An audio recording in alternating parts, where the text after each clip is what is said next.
Assalamualaikum warahmatullahi wabarakatuh. Waalaikumsalam. Nama Nur Hasbira bin Hadi Saleh dari Fakulti Usuluddin Aqidah dan Dakwah. Soalan agak sensitif sedikit tapi curious untuk jawabannya. Soalannya, apakah perbezaan dakwah Wahabi dan Ahlus Sunnah? Masa kini ada yang mengaku Ahlus Sunnah akan tetapi memegang pendapat Wahabi. Bolehkah Ustaz terangkan cara memisahkan antara dua ini? Dan apakah perbezaan antara pendapat Asy'ariyah dan Wahabiyah? Syukran Ustaz.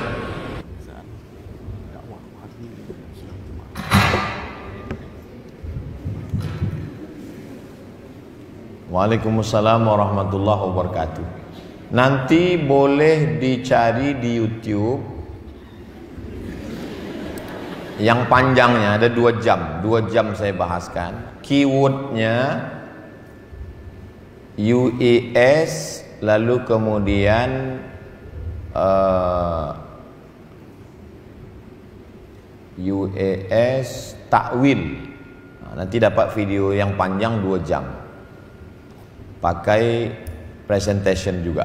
Itu saya kumpulkan imam-imam, ustadz-ustadz yang ada di Riau. Waktu kita bahaskan yang pertanyaan pelajar tadi, penuntut tadi. Kesimpulannya, khulasahnya, mereka tidak boleh berbeza dalam 3 hal. Yang pertama, dalam masalah bid'ah.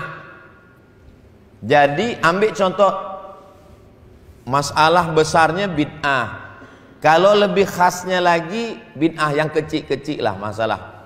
Ambil contoh tentang masalah maulid. Masalah maulid. Masalah maulid itu bagi mereka bid'ah. Maka siapa yang membuat maulid berarti dia mubtadi'. Kalau dia mubtadi' berarti dhallun, sesat. Kalau dia dhalalah berarti dia finnar.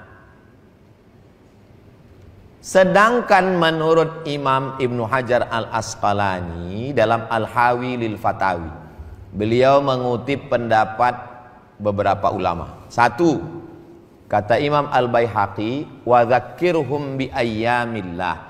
Ingatkanlah mereka tentang hari-hari Allah. Makna bi ayyamillah bi ni'amillah. Ingatkanlah manusia ini tentang nikmat Allah. Nikmat Allah apakah yang paling besar? Nikmat yang paling besar adalah nikmat datangnya Nabi Muhammad SAW. Itulah maka orang membuat itu untuk mengenalkan Nabi Muhammad. Yang kedua, ketika tanggal 10 Muharram kita kan puasa. Kenapa kita puasa tanggal 10 Muharram? Karena 10 Muharram itu Allah menyelamatkan Nabi Musa, menenggelamkan Fir'aun. Padahal peristiwa itu kan terjadi 3000 tahun yang lampau. Kenapa tahun 2024 ini kita masih puasa juga? Maka kata Imam Ibnu Hajar Al-Asqalani yang diambil oleh Imam As-Suyuti, itu dalil boleh mengulang suatu peristiwa setiap tahun. Peristiwanya sudah berlalu tapi diulang tiap tahun. Peristiwa apa itu? Peristiwa tenggelamnya Fir'aun dan selamatnya Nabi Musa. Kalau selamatnya Nabi Musa itu nikmat, maka ada yang lebih besar lagi. Apa dia? Lahirnya Nabi Muhammad SAW. Jadi ketika Abdul Somad membuat acara maulid, sesungguhnya Abdul Somad bukan berijtihad. Itu adalah ijtihad Imam As-Suyuti, ijtihad Imam Al-Baihaqi, ijtihad Imam Ibnu Hajar Al-Asqalani. Tapi yang mereka masukkan ke neraka Abdul Somad. Dia tak berani nak memasukkan ke neraka Imam Suyuti. Macam mana dia nak memasukkan Imam Suyuti masuk neraka? Dia baca Tadribur Rawi. Macam mana dia nak memasukkan Imam Ibnu Hajar ke neraka? Dia baca Fathul Bari, Irsyadus Sari.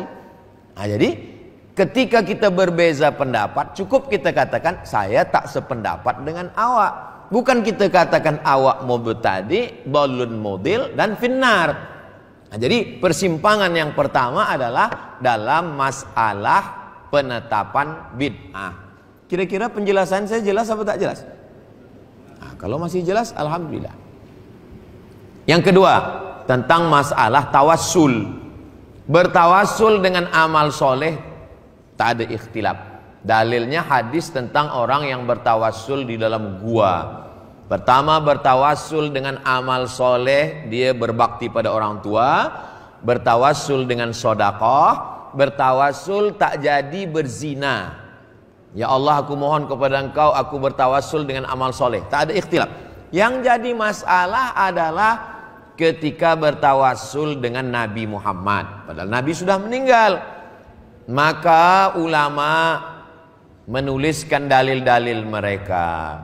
Di antaranya Syekh Abdullah bin Siddiq Al-Ghumari, di antaranya Syekh Muhammad Sayyid Muhammad Alawi, dan banyak lagi para ulama menuliskan dalil-dalil itu. Artinya ini masalah khilafiyah. Maka saya tidak boleh mengatakan kamu bertawassul berarti kamu musyrik. Kamu meminta kepada Lata, Uzza, Manat, Hubal sama dengan orang yang bertawassul. Kita memusyrikkan orang beriman. Yang ketiga dalam masalah takwil.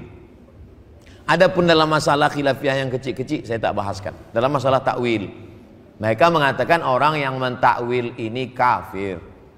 Padahal imam-imam salaf pun mentakwil. Nah, nanti dalam pertemuan akan datang kita buat satu tajuk khas tentang takwil saja. Siapa saja mentakwil. Imam Bukhari mentakwil, Imam Malik mentakwil, Imam Al-Baihaqi mentakwil bahwa takwil dan tafwid adalah manhaj salaf. Mereka hanya menyusunkan. Mutaakhirin itu adalah jam'ul mutafarriqat. Nah, nanti buatkan satu tajuk khas supaya lebih spesifik lagi masalah takwil saja. Nah, supaya jangan sampai orang dengan mudah menuduh kalau mentakwil berarti kafir. Nah, itu. Saya jangan mengeluarkan sumpah serapah caci maki. Sebab manhajuna manhajul bayan. Kita hanya menjelaskan, ini dalilnya, ini dalilnya, ini dalilnya. Terserah. Selepas itu, jadi jangan lebih pada menghujatnya, mengejeknya. Ada setengah orang, dia tak ada dalil. Dia tidak sebutkan ayat Quran, tak ada hadis Nabi, tapi lebih pada lalu apa beza kita dengan mereka? Nah, kita itulah makanya tadi dari awal saya katakan baca kitab, pahami, tunjukkan dalil. Kita tidak akan pernah boleh memaksa orang ikut kita. Apakah ketika Imam Syafi'i meninggal selesai masalah fiqh? Tidak. Apakah ketika Imam Ar-Ramli meninggal selesai? Tidak. Apakah ketika Imam Suyuti meninggal? Tidak selesai. Kita pun tak menyelesaikan masalah. Tapi paling tidak kita sudah membuat sesuatu untuk kita wariskan pada murid-murid, penuntut-penuntut dan umat di masa akan datang. Demikian. Wallahu a'lam bishawab.